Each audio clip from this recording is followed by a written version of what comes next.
I'm going to show you the two different ways to calculate unknown angles in an isosceles triangle.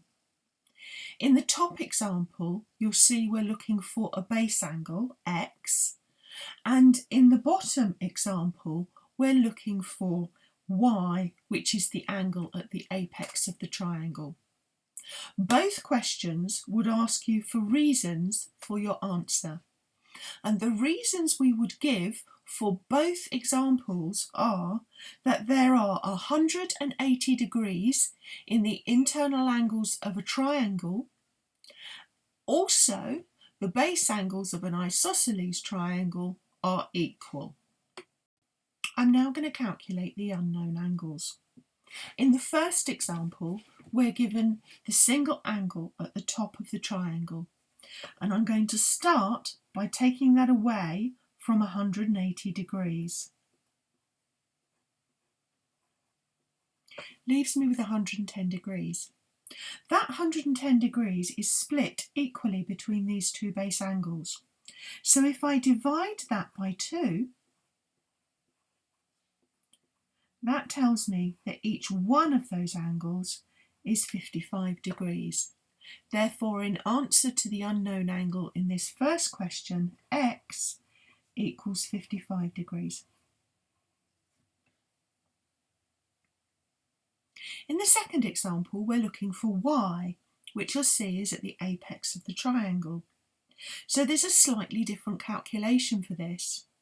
Angle D is marked up at 61 degrees. So using the fact that D and F are equal, we can mark up angle F as 61 degrees also.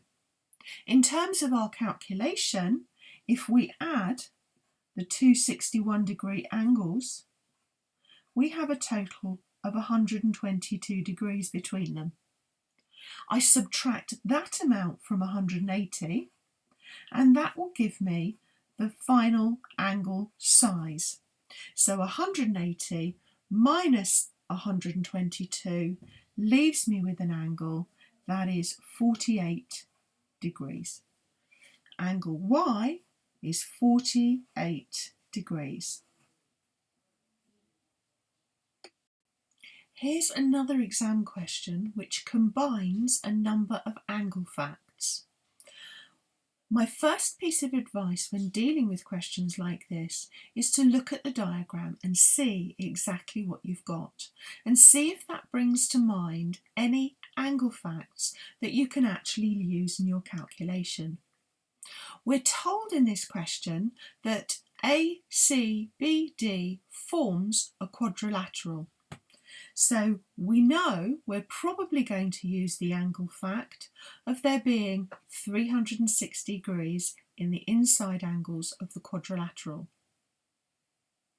We can also see here that this line BC extends beyond the quadrilateral, and that is a straight line. So we're probably also going to use the angle fact that there are 180 degrees along a straight line. I can start by adding up the angles inside the quadrilateral.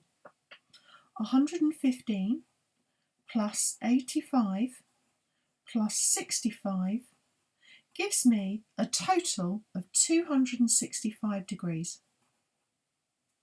I subtract that 265 degrees from 360,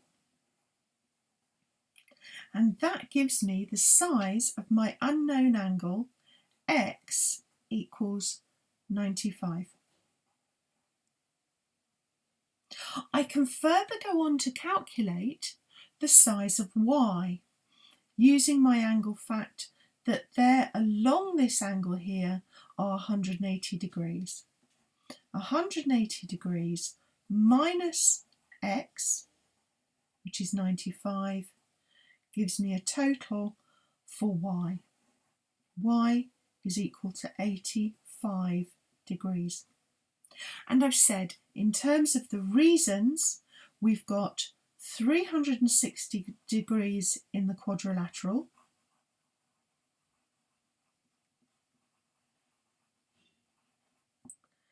and 180 degrees along a straight line.